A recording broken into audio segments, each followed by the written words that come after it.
ನಮಸ್ಕಾರ. ಸೂಪರ್ ಪ್ರೈಮ್ಗೆ ಮತ್ತೊಮ್ಮೆ ಸ್ವಾಗತ. ಸೌಜನ್ಯ ರೇಪ್ ಅಂಡ್ ಮರ್ಡರ್ ಕೇಸ್ನಲ್ಲಿ ಬಿಗ್ ಟ್ವಿಸ್ಟ್ ಸಿಕ್ಕಿದೆ. ಮತ್ತೆ ರೀಓಪನ್ ಆಗುತ್ತಾ? ಹಾಗಾದ್ರೆ ಸೌಜನ್ಯ ಕೇಸ್ ಮರು ತನಿಖೆಗಾಗಿ ಕೋರಿ ಅರ್ಜಿಯನ್ನ ಸಲ್ಲಿಸಲಾಗಿದೆ. ಸುಪ್ರೀಂ ಕೋರ್ಟ್ಗೆ ಅರ್ಜಿಯನ್ನ ಸಲ್ಲಿಸಿದ್ದಾರೆ ತಾಯಿ ಕುಸುಮಾವತಿ. ಸೌಜನ್ಯ ತಾಯಿ ಕುಸುಮಾವತಿಯಿಂದ ಅರ್ಜಿಯನ್ನ ಸಲ್ಲಿಕೆ ಮಾಡಲಾಗಿದೆ. ಸೌಜನ್ಯಗೆ ನ್ಯಾಯ ಸಿಗಲೇಬೇಕೆಂದು ಒತ್ತಾಯಿಸಿದ್ದಾರೆ ತಾಯಿ ಕುಸುಮಾವತಿ. ಆದರೆ ಸುಪ್ರೀಂ ಕೋರ್ಟ್ಗೆ ಅರ್ಜಿ ಸಲ್ಲಿಸುವಲ್ಲಿ ವಿಳಂಬವಾಗಿದೆ. ಹೀಗಂತ ಹಲವರು ಆಕ್ಷೇಪ ಇದಕ್ಕೂ ಕೂಡ ಕಾರಣವಾಗಿದೆ. ಹಾಗಾದ್ರೆ ಕುಸುಮಾವತಿ ಅವರ ಈ ನಡೆ ಯಾಕೋ ಅನುಮಾನಕ್ಕೆ ಕಾರಣವಾಗ್ತಾ ಇದೆ. ಹಾಗಾದ್ರೆ ಸುತ್ತಿ ಬಳಸಿ ಇದೀಗ ಇಷ್ಟೆಲ್ಲಾ ಹೈಡ್ರಾಮಾ ಆದರೂ ಕೂಡ ಮತ್ತೆ ಇದೀಗ ಸುಪ್ರೀಂ ಕೋರ್ಟ್ನತ್ತ ಮುಖ ಮಾಡಿದ್ದಾರೆ ಸೌಜನ್ಯ ಅವರ ತಾಯಿ ಕುಸುಮಾವತಿ ಅವರು. ಸೌಜನ್ಯ ರೇಪ್ ಅಂಡ್ ಮರ್ಡರ್ ಕೇಸ್ನಲ್ಲಿ ಬಿಗ್ ಟ್ವಿಸ್ಟ್ ಸಿಗ್ತಾ ಇದೆ. ಮತ್ತೆ ರೀಓಪನ್ ಆಗುತ್ತಾ? ಹಾಗಾದ್ರೆ ಸೌಜನ್ಯ ಕೇಸ್ ಬಗೆದಷ್ಟು ಬಯಲಾಗ್ತಾ ಇತ್ತು. ಒಂದೊಂದು ಪುರಾವೆಗಳು ಕೂಡ. ಸೌಜನ್ಯ ಕೇಸ್ ಮರು ತನಿಖೆ ಕೋರಿ ಅರ್ಜಿಯನ್ನ ಸಲ್ಲಿಸಿದ್ದಾರೆ ಸುಪ್ರೀಂ ಕೋರ್ಟ್ಗೆ ಸೌಜನ್ಯ ಅವರ ತಾಯಿ ಕುಸುಮಾವತಿ ಅವರು. ಹೆಚ್ಚಿನ ಮಾಹಿತಿಯನ್ನು ಕೊಡ್ತಾರೆ ನಮ್ಮ ಪ್ರತಿನಿಧಿ ದಿನೇಶ್ ದೂರವಾಣಿ ಸಂಪರ್ಕದಲ್ಲಿ. ದಿನೇಶ್, ಇನ್ನೇನು ಫೈನಲ್ ಟಚ್ ಸೌಜನ್ಯ ಕೇಸ್ ಇನ್ನೇನು ಫೈನಲ್ ಟಚ್ ತಗೋತಾ ಇದೆ ಅನ್ನುವಷ್ಟರಲ್ಲಿ ಮತ್ತೊಂದು ಇದೀಗ ಯೂ ಟರ್ನ್ ಹೊಡಿತಾ ಇದೆ. ಸೌಜನ್ಯ ಅವರ ತಾಯಿ ಕುಸುಮಾವತಿ ಅವರು ಈಗ ಸುಪ್ರೀಂ ಕೋರ್ಟ್ ಕಡೆಗೆ ಮತ್ತೆ ಮುಖವನ್ನು ಮಾಡಿದ್ದಾರೆ. ಏನೆಲ್ಲ ಮಾಹಿತಿ ದೊರೀತಾ ಇದೆ ದಿನೇಶ್? ಹೌದು ವೀರೇಶ್, ಸೌಜನ್ಯ ಪ್ರಕರಣ ಅನ್ನುವಂಥದ್ದು ಇಡೀ ದೇಶದಲ್ಲೇ ಬಹಳಷ್ಟು ಸಂಚಲನವನ್ನ ಉಂಟು ಮಾಡಿದಂತಹ ಪ್ರಕರಣವಿದು. 2012ರಲ್ಲಿ ಆದಂತಹ ಪ್ರಕರಣ ಇದು.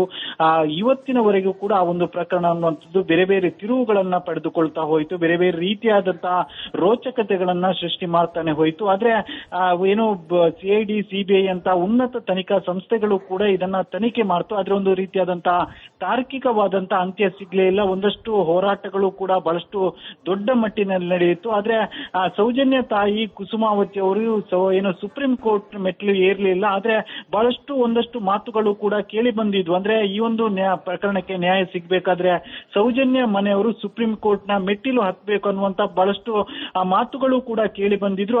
ಆದ್ರೆ ಬಹಳಷ್ಟು ವಿಳಂಬ ಆಗ್ತಾನೆ ಹೋಯ್ತು. ಬೇರೆ ಬೇರೆ ರೀತಿಯಾದಂತಹ ಚರ್ಚೆಗೂ ಕೂಡ ಇದು ಗ್ರಾಸ ಆಯಿತು. ಸದ್ಯ ಸೌಜನ್ಯ ತಾಯಿ ಕುಸುಮಾವತಿ ಅವರು ಸುಪ್ರೀಂ ಕೋರ್ಟ್ಗೆ ಹೋಗಿರುವಂತದ್ದು. ಅಂದ್ರೆ ಸೌಜನ್ಯ ಪ್ರಕರಣ ಏನಿದೆಯಲ್ಲ ಅದು ಮರು ತನಿಖೆ ಆಗ್ಬೇಕು ಅನ್ನುವಂತ ಒತ್ತಾಯಿಸಿ ಅವರು ಸುಪ್ರೀಂ ಕೋರ್ಟ್ಗೆ ಹೋಗಿದ್ದಾರೆ ಅಂತ ಹೇಳಲಾಗ್ತದೆ. ಒಟ್ಟಿನಲ್ಲಿ ಈ ಒಂದು ಪ್ರಕರಣ ಅನ್ನುವಂಥದ್ದು ಬಹಳಷ್ಟು ದೊಡ್ಡ ತಿರುವನ್ನ ಪಡೆದುಕೊಂಡಿತ್ತು. ಬಹಳಷ್ಟು ದೊಡ್ಡ ಸಂಚಲನವನ್ನು ಉಂಟು ಮಾಡಿತ್ತು. ಸಿಬಿಐ ಅಂತ ಉನ್ನತ ಸಂಸ್ಥೆಗಳು ಕೂಡ ಇದನ್ನ ತನಿಖೆ ಮಾಡಿತ್ತು. ಸದ್ಯ ಆ ಬಳಿಕ ಏನಿದೆ ಅಲ್ಲ, ಅವರು ಕುಸುಮಾವತಿ ಅವರು ಮನೆಯವರು ಏನಿದ್ದಾರೆ ಅವರು ಸುಪ್ರೀಂ ಕೋರ್ಟ್ ನ ಮೆಟ್ಟಿಲೇರಿದ್ರೆ ಇದಕ್ಕೆ ಒಂದು ರೀತಿಯಾದಂತಹ ತಾರ್ಕಿಕವಾದಂತಹ ಅಂತ್ಯ ಸಿಗುತ್ತೆ ಅನ್ನುವಂತ ಬಹಳಷ್ಟು ಚರ್ಚೆ ಆಗ್ತಿತ್ತು. ಆದ್ರೆ ಆ ಮನೆಯವರು ಮಾತ್ರ ಬಹಳಷ್ಟು ಅಂದ್ರೆ ಆ ಸಂದರ್ಭದಲ್ಲಿ ಹೋಗಿರ್ಲಿಲ್ಲ. ಹೀಗಾಗಿ ಜಸ್ಟ್ ಹೋಲ್ಡ್, ಮತ್ತೆ ನಿಮ್ಮನ್ನ ನಾನು ಮಾತಾಡಿಸ್ತೀನಿ. ಒಂದು ಬ್ರೇಕಿಂಗ್ ನ್ಯೂಸ್ ಲಭ್ಯವಾಗ್ತಾ ಇದೆ. ನಮಸ್ಕಾರ. ಸೂಪರ್ ಪ್ರೈಮ್ಗೆ ಮತ್ತೊಮ್ಮೆ ಸ್ವಾಗತ. ಸೌಜನ್ಯ ರೇಪ್ ಅಂಡ್ ಮರ್ಡರ್ ಕೇಸ್ನಲ್ಲಿ ಬಿಗ್ ಟ್ವಿಸ್ಟ್ ಸಿಕ್ಕಿದೆ. ಮತ್ತೆ ರೀಓಪನ್ ಆಗುತ್ತಾ? ಹಾಗಾದ್ರೆ ಸೌಜನ್ಯ ಕೇಸ್ ಮರು ತನಿಖೆಗಾಗಿ ಕೋರಿ ಅರ್ಜಿಯನ್ನ ಸಲ್ಲಿಸಲಾಗಿದೆ. ಸುಪ್ರೀಂ ಕೋರ್ಟ್ಗೆ ಅರ್ಜಿಯನ್ನ ಸಲ್ಲಿಸಿದ್ದಾರೆ ತಾಯಿ ಕುಸುಮಾವತಿ. ಸೌಜನ್ಯ ತಾಯಿ ಕುಸುಮಾವತಿಯಿಂದ ಅರ್ಜಿಯನ್ನ ಸಲ್ಲಿಕೆ ಮಾಡಲಾಗಿದೆ. ಸೌಜನ್ಯಗೆ ನ್ಯಾಯ ಸಿಗಲೇಬೇಕೆಂದು ಒತ್ತಾಯಿಸಿದ್ದಾರೆ ತಾಯಿ ಕುಸುಮಾವತಿ. ಆದರೆ ಸುಪ್ರೀಂ ಕೋರ್ಟ್ಗೆ ಅರ್ಜಿ ಸಲ್ಲಿಸುವಲ್ಲಿ ವಿಳಂಬವಾಗಿದೆ. ಹೀಗಂತ ಹಲವರು ಆಕ್ಷೇಪ ಇದಕ್ಕೂ ಕೂಡ ಕಾರಣವಾಗಿದೆ. ಹಾಗಾದ್ರೆ ಕುಸುಮಾವತಿ ಅವರ ಈ ನಡೆ ಯಾಕೋ ಅನುಮಾನಕ್ಕೆ ಕಾರಣವಾಗ್ತಾ ಇದೆ. ಹಾಗಾದ್ರೆ ಸುತ್ತಿ ಬಳಸಿ ಇದೀಗ ಇಷ್ಟೆಲ್ಲಾ ಹೈಡ್ರಾಮಾ ಆದರೂ ಕೂಡ ಮತ್ತೆ ಇದೀಗ ಸುಪ್ರೀಂ ಕೋರ್ಟ್ನತ್ತ ಮುಖ ಮಾಡಿದ್ದಾರೆ ಸೌಜನ್ಯ ಅವರ ತಾಯಿ ಕುಸುಮಾವತಿ ಅವರು. ಸೌಜನ್ಯ ರೇಪ್ ಅಂಡ್ ಮರ್ಡರ್ ಕೇಸ್ನಲ್ಲಿ ಬಿಗ್ ಟ್ವಿಸ್ಟ್ ಸಿಗ್ತಾ ಇದೆ. ಮತ್ತೆ ರೀಓಪನ್ ಆಗುತ್ತಾ? ಹಾಗಾದ್ರೆ ಸೌಜನ್ಯ ಕೇಸ್ ಬಗೆದಷ್ಟು ಬಯಲಾಗ್ತಾ ಇತ್ತು. ಒಂದೊಂದು ಪುರಾವೆಗಳು ಕೂಡ. ಸೌಜನ್ಯ ಕೇಸ್ ಮರು ತನಿಖೆ ಕೋರಿ ಅರ್ಜಿಯನ್ನ ಸಲ್ಲಿಸಿದ್ದಾರೆ ಸುಪ್ರೀಂ ಕೋರ್ಟ್ಗೆ ಸೌಜನ್ಯ ಅವರ ತಾಯಿ ಕುಸುಮಾವತಿ ಅವರು. ಹೆಚ್ಚಿನ ಮಾಹಿತಿಯನ್ನು ಕೊಡ್ತಾರೆ ನಮ್ಮ ಪ್ರತಿನಿಧಿ ದಿನೇಶ್ ದೂರವಾಣಿ ಸಂಪರ್ಕದಲ್ಲಿ. ದಿನೇಶ್, ಇನ್ನೇನು ಫೈನಲ್ ಟಚ್ ಸೌಜನ್ಯ ಕೇಸ್ ಇನ್ನೇನು ಫೈನಲ್ ಟಚ್ ತಗೋತಾ ಇದೆ ಅನ್ನುವಷ್ಟರಲ್ಲಿ ಮತ್ತೊಂದು ಇದೀಗ ಯೂ ಟರ್ನ್ ಹೊಡಿತಾ ಇದೆ. ಸೌಜನ್ಯ ಅವರ ತಾಯಿ ಕುಸುಮಾವತಿ ಅವರು ಈಗ ಸುಪ್ರೀಂ ಕೋರ್ಟ್ ಕಡೆಗೆ ಮತ್ತೆ ಮುಖವನ್ನು ಮಾಡಿದ್ದಾರೆ. ಏನೆಲ್ಲ ಮಾಹಿತಿ ದೊರೀತಾ ಇದೆ ದಿನೇಶ್?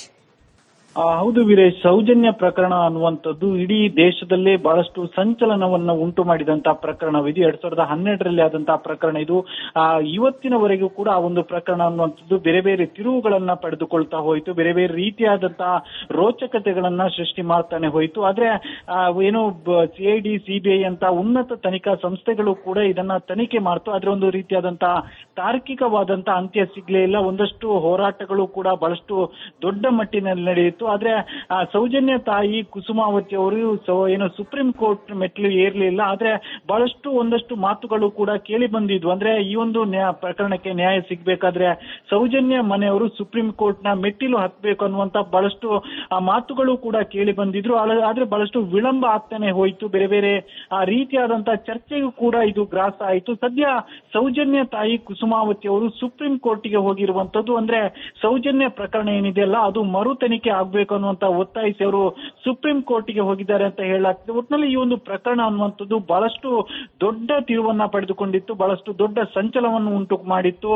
ಸಿಬಿಐ ಅಂತ ಉನ್ನತ ಸಂಸ್ಥೆಗಳು ಕೂಡ ಇದನ್ನ ತನಿಖೆ ಮಾಡಿತ್ತು. ಸದ್ಯ ಆ ಬಳಿಕ ಏನಿದೆಯಲ್ಲ ಅವರು ಕುಸುಮಾವತಿ ಅವರು ಮನೆಯವರು ಏನಿದ್ದಾರೆ ಅವರು ಸುಪ್ರೀಂ ಕೋರ್ಟ್ ನ ಮೆಟ್ಟಿಲೇರಿದ್ರೆ ಇದಕ್ಕೆ ಒಂದು ರೀತಿಯಾದಂತಹ ತಾರ್ಕಿಕವಾದಂತಹ ಅಂತ್ಯ ಸಿಗುತ್ತೆ ಅನ್ನುವಂತ ಬಹಳಷ್ಟು ಚರ್ಚೆ ಆಗ್ತಿತ್ತು. ಆದ್ರೆ ಆ ಮನೆಯವರು ಮಾತ್ರ ಬಹಳಷ್ಟು ಅಂದ್ರೆ ಆ ಸಂದರ್ಭದಲ್ಲಿ ಹೋಗಿರ್ಲಿಲ್ಲ. ಹೀಗಾಗಿ ದಿನೇಶ್ ಜಸ್ಟ್ ಹೋಲ್ಡ್ ಮತ್ತೆ ನಿಮ್ಮನ್ನ ನಾನು ಮಾತಾಡಿಸ್ತೀನಿ. ಒಂದು ಬ್ರೇಕಿಂಗ್ ನ್ಯೂಸ್ ಲಭ್ಯವಾಗ್ತಾ ಇದೆ. ತನಿಖೆ ಕೋರಿ ಅರ್ಜಿಯನ್ನ ಸಲ್ಲಿಸಿದ್ದಾರೆ ಸುಪ್ರೀಂ ಕೋರ್ಟ್ಗೆ ಸೌಜನ್ಯ ಅವರ ತಾಯಿ ಕುಸುಮಾವತಿ ಅವರು. ಹೆಚ್ಚಿನ ಮಾಹಿತಿಯನ್ನು ಕೊಡ್ತಾರೆ ನಮ್ಮ ಪ್ರತಿನಿಧಿ ದಿನೇಶ್ ದೂರವಾಣಿ ಸಂಪರ್ಕದಲ್ಲಿ. ಎಸ್ ದಿನೇಶ್, ಇನ್ನೇನು ಫೈನಲ್ ಟಚ್ ಸೌಜನ್ಯ ಕೇಸ್ ಇನ್ನೇನು ಫೈನಲ್ ಟಚ್ ತಗೋತಾ ಇದೆ ಅನ್ನುವಷ್ಟರಲ್ಲಿ ಮತ್ತೊಂದು ಇದೀಗ ಯೂ ಟರ್ನ್ ಹೊಡಿತಾ ಇದೆ. ಸೌಜನ್ಯ ಅವರ ತಾಯಿ ಕುಸುಮಾವತಿ ಅವರು ಈಗ ಸುಪ್ರೀಂ ಕೋರ್ಟ್ ಕಡೆಗೆ ಮತ್ತೆ ಮುಖವನ್ನು ಮಾಡಿದ್ದಾರೆ. ಏನೆಲ್ಲ ಮಾಹಿತಿ ದೊರೀತಾ ಇದೆ ದಿನೇಶ್? ಹೌದು ವೀರೇಶ್, ಸೌಜನ್ಯ ಪ್ರಕರಣ ಅನ್ನುವಂಥದ್ದು ಇಡೀ ದೇಶದಲ್ಲೇ ಬಹಳಷ್ಟು ಸಂಚಲನವನ್ನ ಉಂಟು ಮಾಡಿದಂತಹ ಪ್ರಕರಣವಿದು. 2012ರಲ್ಲಿ ಆದಂತಹ ಪ್ರಕರಣ ಇದು. ಇವತ್ತಿನವರೆಗೂ ಕೂಡ ಆ ಒಂದು ಪ್ರಕರಣ ಅನ್ನುವಂಥದ್ದು ಬೇರೆ ಬೇರೆ ತಿರುವುಗಳನ್ನ ಪಡೆದುಕೊಳ್ತಾ ಹೋಯಿತು, ಬೇರೆ ಬೇರೆ ರೀತಿಯಾದಂತಹ ರೋಚಕತೆಗಳನ್ನ ಸೃಷ್ಟಿ ಮಾಡ್ತಾನೆ ಹೋಯಿತು. ಆದ್ರೆ ಏನು ಸಿಐಡಿ ಸಿಬಿಐ ಅಂತ ಉನ್ನತ ತನಿಖಾ ಸಂಸ್ಥೆಗಳು ಕೂಡ ಇದನ್ನ ತನಿಖೆ ಮಾಡ್ತು. ಆದ್ರೆ ಒಂದು ರೀತಿಯಾದಂತಹ ತಾರ್ಕಿಕವಾದಂತಹ ಅಂತ್ಯ ಸಿಗ್ಲೇ ಇಲ್ಲ. ಒಂದಷ್ಟು ಹೋರಾಟಗಳು ಕೂಡ ಬಹಳಷ್ಟು ದೊಡ್ಡ ಮಟ್ಟಿನಲ್ಲಿ ನಡೆಯಿತು. ಆದ್ರೆ ಸೌಜನ್ಯ ತಾಯಿ ಕುಸುಮಾವತಿ ಅವರು ಏನು ಸುಪ್ರೀಂ ಕೋರ್ಟ್ ಮೆಟ್ಲು ಏರ್ಲಿಲ್ಲ. ಆದ್ರೆ ಬಹಳಷ್ಟು ಒಂದಷ್ಟು ಮಾತುಗಳು ಕೂಡ ಕೇಳಿ ಬಂದಿದ್ವು. ಅಂದ್ರೆ ಈ ಒಂದು ಪ್ರಕರಣಕ್ಕೆ ನ್ಯಾಯ ಸಿಗ್ಬೇಕಾದ್ರೆ ಸೌಜನ್ಯ ಮನೆಯವರು ಸುಪ್ರೀಂ ಕೋರ್ಟ್ ನ ಮೆಟ್ಟಿಲು ಹತ್ತಬೇಕು ಅನ್ನುವಂತ ಬಹಳಷ್ಟು ಮಾತುಗಳು ಕೂಡ ಕೇಳಿ ಬಂದಿದ್ರು. ಆದ್ರೆ ಬಹಳಷ್ಟು ವಿಳಂಬ ಆಗ್ತಾನೆ ಹೋಯ್ತು. ಬೇರೆ ಬೇರೆ ರೀತಿಯಾದಂತಹ ಚರ್ಚೆಗೂ ಕೂಡ ಇದು ಗ್ರಾಸ ಆಯಿತು. ಸದ್ಯ ಸೌಜನ್ಯ ತಾಯಿ ಕುಸುಮಾವತಿ ಅವರು ಸುಪ್ರೀಂ ಕೋರ್ಟ್ಗೆ ಹೋಗಿರುವಂತದ್ದು. ಅಂದ್ರೆ ಸೌಜನ್ಯ ಪ್ರಕರಣ ಏನಿದೆಯಲ್ಲ ಅದು ಮರು ತನಿಖೆ ಆಗ್ಬೇಕು ಅನ್ನುವಂತ ಒತ್ತಾಯಿಸಿ ಅವರು ಸುಪ್ರೀಂ ಕೋರ್ಟ್ಗೆ ಹೋಗಿದ್ದಾರೆ ಅಂತ ಹೇಳಲಾಗ್ತದೆ. ಒಟ್ಟಿನಲ್ಲಿ ಈ ಒಂದು ಪ್ರಕರಣ ಅನ್ನುವಂಥದ್ದು ಬಹಳಷ್ಟು ದೊಡ್ಡ ತಿರುವನ್ನ ಪಡೆದುಕೊಂಡಿತ್ತು, ಬಹಳಷ್ಟು ದೊಡ್ಡ ಸಂಚಲನವನ್ನು ಉಂಟು ಮಾಡಿತ್ತು.